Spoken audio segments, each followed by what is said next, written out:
ассалому алайкум ва раҳматуллоҳи баракот. ҳамватанони азиз, умедворам ҳама каса хуб ва саломат ҳастон. ин навор навори фаврӣ аст. иншоаллоҳу раҳмон пеш аз суҳбатамо як шеъри устоз лоиқро ба мардуми мазлуми тоҷик мехонем. ин шеърро устоз лоиқ дар рӯи касифи эмомали раҳмон гуфта, ин оламро сарбаландона падруд гуфта буданд. инро боз ман барои мардумамо хотиррасон мекунам. баъд иншоаллоҳ суҳбатро идома медиҳем. шумо шикастабаҳоён маро чӣ медонед? шумо бузурги фурӯшон маро чӣ медонед? надидаед чу як бор ҷанги рӯёрӯй? шумо гурезаи майдон маро чӣ медонед? ба оби мурда фақат акси хеш мебинед. шумо каноранишинон маро чӣ медонед? агар ба авж парам ман пари шумо шиканад, аз ин муомила ҳайрон маро чӣ медонед? зи гулшукуфти баҳоре шумо хазон гардид. шумо хазони парешон маро чӣ медонед? ба пеши чашми ҳақиқат чу зарра ночизед. ба ҷаҳлу кина бузургон маро чӣ медонед? ба ҷаҳлу кина бузургон маро чӣ медонед? ҳамватанони азиз, умедворам ҳама каса хуб ва саломат ҳастем. имрӯза мавзӯъ дар бораи таҳдидҳои сагҳои вафодори Раҳмонови модар ба хато рафта. инҳо мана чанд рӯз бозор таҳдид карданд ки мо туя меқапем, мо туя мебиёрем, мо туя мекушем. ҳамахе таҳдидҳои вазнин рафта истодааст. оя гапҳошон нашр мешавад, худатон боз гӯш мекунед. чандин нафарҳо ҳастанд инҳо. вале ман аз таҳдидҳои инҳо ҳаргиз ва ҳаргиз наметарсам. ман танҳо аз Аллоҳи якка ва ягона метарсам, ки вай маро муқобили ин тӯдаи авбош роҳнамоӣ мекунад, ҳифз мекунад. иншоаллоҳу раҳмон ман умед дорам. ман ба мардуми мазлуми тоҷик чӣ гуфтаниям? агар мабодое ягон гап шавад, иншоаллоҳу раҳмон, яке умед дорем ки ин тӯдаи авбош ҳеҷ кор кардан наметавонанд. шумо рӯҳафтода нашавед. агар рафтам ҳазорон беҳтар аз ман боз меояд. бале беҳтар зи ман ояд, вале ман боз намеоям. ба ҳамин хотир ман гуфтанӣ будам ки шумо рӯҳафтода нашавед. шумо ҳаргиз ва ҳаргиз аз ин тӯдаи авбош ҳаромзода натарсед. инҳо ҳатмани ҳатман шикаст хоҳанд хӯрд. рӯзе ки ман дар роҳ будам, ба ҳамин хотир навори кӯтоҳ карда будам дар бораи рақсу бозии кунҷунбонӣ. он қадар тифлҳои тоҷик бо як мардаги здарови, яъне як фарбеҳи ахмақи модар ба хато рафта рақсу бозӣ мекунанд. садҳо нафар кӯдаки тоҷик дар гирди вай кунҷунбонӣ рақсу бозӣ мекунанд. алам овару бадбахтиовараш ин ки боз милисаҳои Раҳмонови модар ба хато рафтаи ҳаромзода ин консерт намедонам аз кадом қавристон пайдо шуда бошад, ношармида сиёнка мекунанд, яъне наворбардорӣ мекунанд бо телефонҳошон. ҳаминро ман дидам, хело ғазабӣ шудам. хело мардумам ба вазнин гап задам. ман умед дорам ки ин мардум аз ман ҳеҷ гоҳ хафа намешаванд, барои он ки хомӯш ҳастанд, барои он ки тарсу ҳастанд, барои он ки аз як золими модар ба хато рафта он қадар метарсанд. ба ҳамин хотир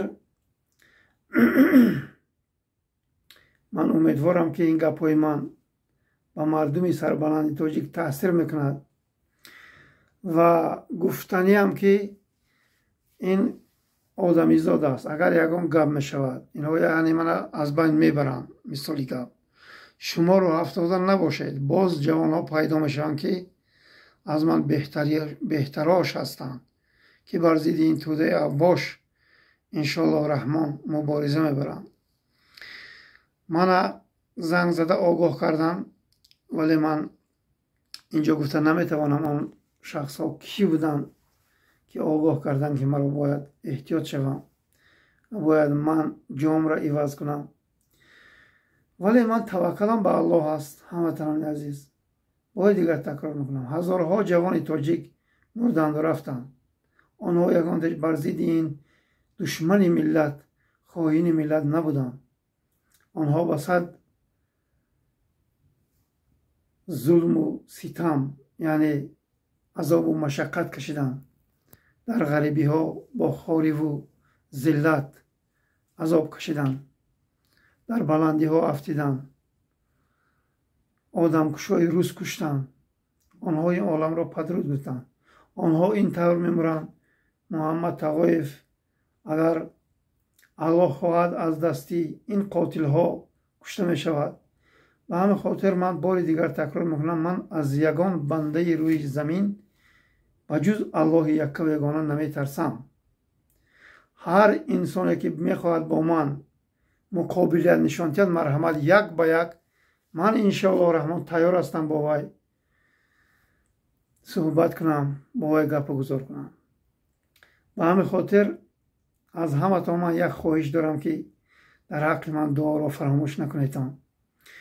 من امید دارم که این مردمی سربلند حتما آزاد میشوند، حتما از ظلم و ستم این ظالم مادر به خطای خائن رها مییابند. انشاءالله پیروزی نزدیک است. هموطنان عزیز، دعاگو باشتم. من جامم دیگر نمیکنم. من توکلم به الله است. الله مهربان همیشه با من است. من تنها نیستم. من خودم را تنها حس نمیکنم. ولی می شود که مثال کمک کنن شخصایی که مثال در حقیقت میخوان که دست یاری کنن که جات رو عوض کنی. ولی من میترسم که فردا باز رنگی بنام مخالفای رحمانوف میبرویم، همه توی میتن که ما یعنی محمد تقایف رو دستگیری کردیم. من از این خیلی میگن مارگزیده رو از رسمان الله میترسد. همه خشلگی هستم. برای چی من این گپ را گفتم؟ مثال من میخواهم که یک کس مرا دستگیری کند، من یک جا روم یعنی آنجا زندگی کنم. برای چی؟ برای آنکه من باید ملتم رو بیدار کنم، نه اینکه از ترس این توده اوباش. من میخوام تا آخر مبارزه برم که این ملت، این مردمی که این حرامزاده خار و ذلیل و سرخم کرده است، اینها بیدار شوند. اینها از حق و حلالشان طلب کنند. اینها در تاجیکستان جای کار پیدا کنند. اینها در نزد پدر و مادر و زن و فرزنداشون باشند. در سال 2025 1001 نفر معلم تاجیکستان را ترک کرده است. سبحان الله. البته با فرزندای شما اونجا کنجنبانی و رقص بازی میکنن و فردا نرکمن میشن و فردا دختراتم فوحشه میشن و این گپای من همان زمان در سر شما میدراید که اون وقت دیر میشود. اگر خاموش باشین، اگر خب کنین، اگر شما محمد تقایف به نفرین کنید و نفرت کنید که این ما رو چی گفت از گفته، بعد اون وقت که دیر که شد من میگویم ها این مرده که باید حفظ کردن در کار بود، این را باید دستگیری کردن کار بود، این را باید گپاش گوش کردن در کار بود. اون وقت خیلی دیر میشود. من نمیخواهم که مادر و خواهر و دختر شما بیراه باشن. من میخواهم که تمام هموطنای من سربلند باشن، با سری بلند برای آن شوهر کلان شوند، شوهر کنن، زن گیرن. این رو من میخواهم. نه اینکه یک حرامزاده برآمده است آنقدر کودک گرگیرود است و کنجنبانی و رقص بازی و دیوانگی دارد. سبحان الله. این را هرگز من نمیخواهم. هموطنان عزیز، به همین خاطر باید شما مرا درک کنید هموطنان. باید شما بیدار شوید. باید شما ترس رو طلاق کنید. چیزی اساسی همین هست هموطنان عزیز که این توده اوباش آشکارا نسل ما رو نیست کرده ایستادن. هموطنان عزیز باید ما این نسل رو سرشته کنیم. این مادر به خطا جایی که همون زنش به دنیا آمدگی در همون منطقه در تمام در و دیوارها چسبانده هستند که باید با سطر و حجاب در آمدن قطعا منع است گفته. اینها کی بودن که از سطر و حجاب مادر و خواهر ما کاردار میشدن؟ این توده اوباش، این توده فاحشه، این توده حرامزاده، حرام آمدگی هستند که حرام میروند، میخواهند که ما رو خیلی به عفت و به ناموس و به شرف کنند. اینها کی هستند؟ اینها رو کی اجازت داد که امروز دست درازی کنند به مادر و خواهر ما و شما؟ البته جوانمردای تاجیک، البته خاموشی جوانمردای تاجیک این به همین روز آورده رسان. وقت از آنه که این کار سر کردن، از همون روز اول زده دندانای همون میلیسه های زده قیمه و مایده کردن کار بود که تو حرامزاده کیستی؟ کنی دیگر رو دوباره یک از نزدیک کند به خواهر شما، به مادر شما. باز این پرخوک مدرسه اسلامی کشده است که گویا که این رو فردا با رستم نرکمن گونگکی تجاوزگر این مردم دستگیری میکنن و بله میگویند، لبیک میگویند. هرگز و هرگز تو حرامزاده رو این مردم دیگر دوست نمیدارند. تو کافر مطلق را از آسمان ستاره برای این ملت بیاری که این مردم تو رو دیگر باور نمیکنند. از همتان خواهش میکنم هموطنان عزیز در حق ما دعاگو باشتان. انشالله ما امید داریم که این توده اوباش به مقصدهای ناپاکشان نمیرسند. ما رو الله مهربان حفظ میکند. و در آخر گفتنی هستم که هموطنان عزیز باید ما سربلندانه این دنیا رو پدرود گوییم، نه اینکه مرغانه یا نه اینکه ترسیانه. از همتان خواهش میکنم که باید جوان مردا با وطن برگردن. باید شما فرزنداتون را حفظ کنید، حمایت کنید از ظلم و ستم این توده اوباش. اینها آشکار نسل ما را سرنگون دارن. اینها خودشان بار دیگر تکرار میکنم فاحشه که هستند، میخواهند که همه مردم تاجیک فاحشه باشند، ولی ما نمیگذاریم. بار دیگر تکرار میکنم اگر 100 نفر 150 نفر برآمده بر ضد این توده اوباشی ترسوی حرامزاده که با مادر و خواهر ما و شما کاردار شدن مراجعت کنند، اینها را در رویشان گپی حق را زنند، اینها کو دست پا خورده میشوند. اینها آنچنان میترسند که حتی ما حال نزدیک سرحد نرفته اینها فرار میکنند. ولی اینها با کدام قبرستان روان با پیشاب ملت تاجیک ما اینها را برگردانیده میبیاییم. بعد گفتنی هم که حکومت نو که آمد باید یگان حکومتی بغیر از همون 1% امنیتی هایی که با ما در تماس هستند انا همونها کار میکنند، 99% اینها را باید ما همش پسی پنجره بریم و از وظیفه آزاد کنیم. نوبت مهاجرت، نوبت دربدری خاکبسری، نوبت انتظاری فرزندای اینها این دزد و غارتگرا را به اینها میرسد. اینها اکنون رفته باید مهاجرت کنند. اینها اکنون باید با زناشون روان عذاب و مشقت کشند رنگ مردمی تاجیک. از همتان خواهش میکنم در حق من دعاگو باشین هموطنان عزیز. تهدیدها خیلی بسیار است ولی من هرگز و هرگز والله بالله تالله من اینها به نمیترسم. من اگر از دست همین توده اوباش کشته هم شوم من هزاران بار راضی هستم، برای اون که من در راه حق بودم. من این ملتم را عذابش را دیده، شرمندگیش را دیده، سرخمیش را دیده در نزد دیگر ملت ها، در زمین ها، در فرودگاه ها، در وگزل ها، در سرحد ها خواب رفتن آنها را دیده. من هرگز و هرگز خاموش نخواهم ایستاد، برای اینکه من تاجیک هستم. من نه از آن تاجیک ها هستم که من تاجیک هستم گویم رنگ شیطانی واقعی. در سال 2025 قریب 600 تابوتی تاجیک را فرستانم، پروا نکنم، حتی همدردی نمی کند آنها را. این کجا تاجیک است هموطنان عزیز؟ انشاءالله رحمان حکومتی نو که آمد، باری دیگر من تکرار میکنم، هر جوان مردی تاجیک باید 3 تا یا 4 تا زن گیرد. هر جوان مردی که از الله میترسد و فردا آن دخترهایی که میگیرن آن زنها را میگیرن، خار نمیکنن، به خاطر نفسی پایانشان و بالاشان نمیگیرن و آنها را در حقیقت نگاه میکنن، انا شیر مردای تاجیک پیدا میشود، انا هزاران محمد تقایف پیدا میشود.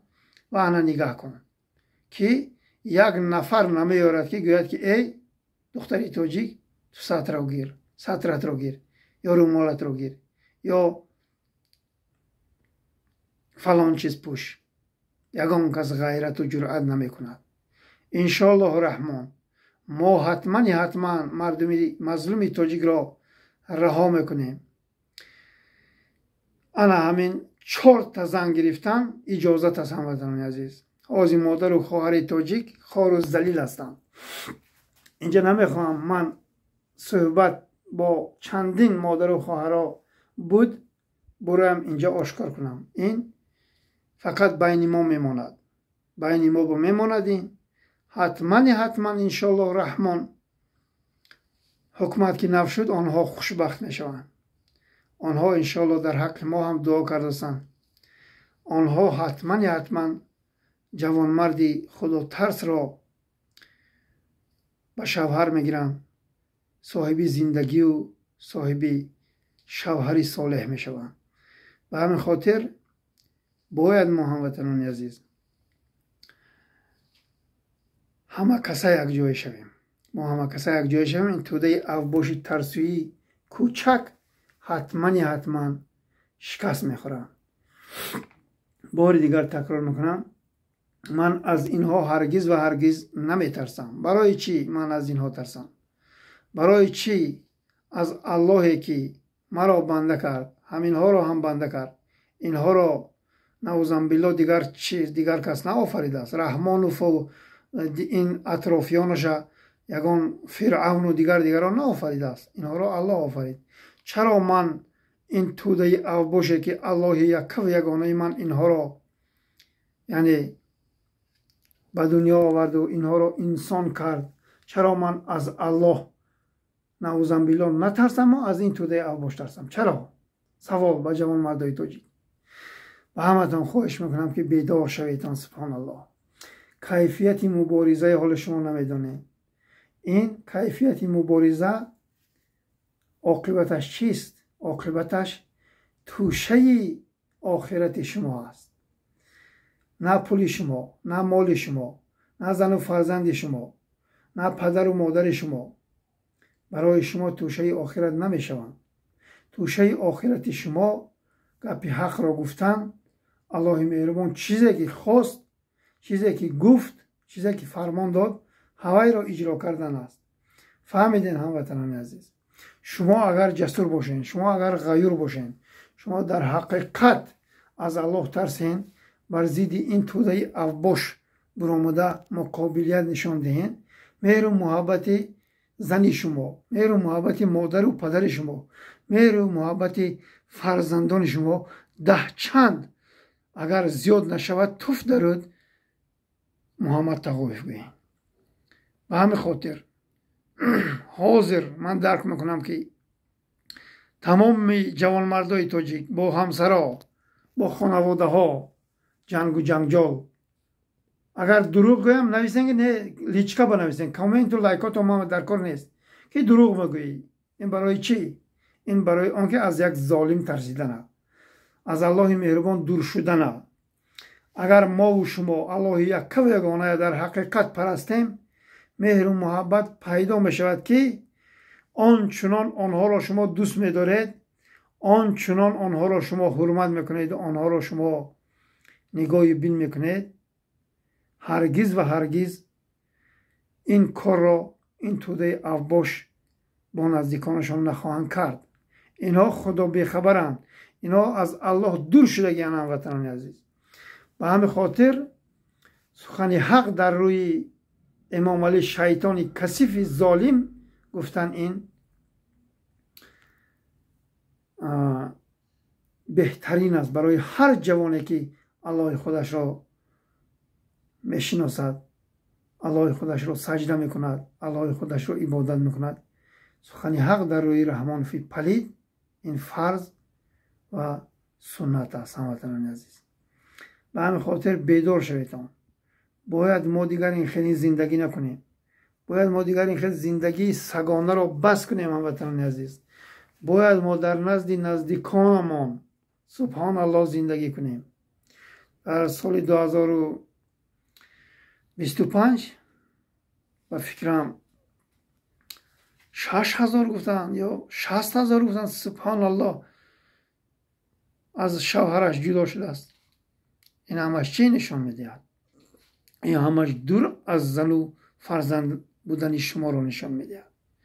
اگر شما یک جای کار داشته باشید در تاجیکستان، ما نمیگویم معاشش ماهی $1,000 کند حکومت، $500 $400 $600 کند، هرگز و هرگز شما جدا نمیشوید. هرگز و هرگز شما خانه ویران نمیشوید. آنقدر مهنت میکنید، آنقدر عذاب میکشید، پول میابید، میروید زن میگیرید، بعد 1 سال نیم سال جدا میشوید.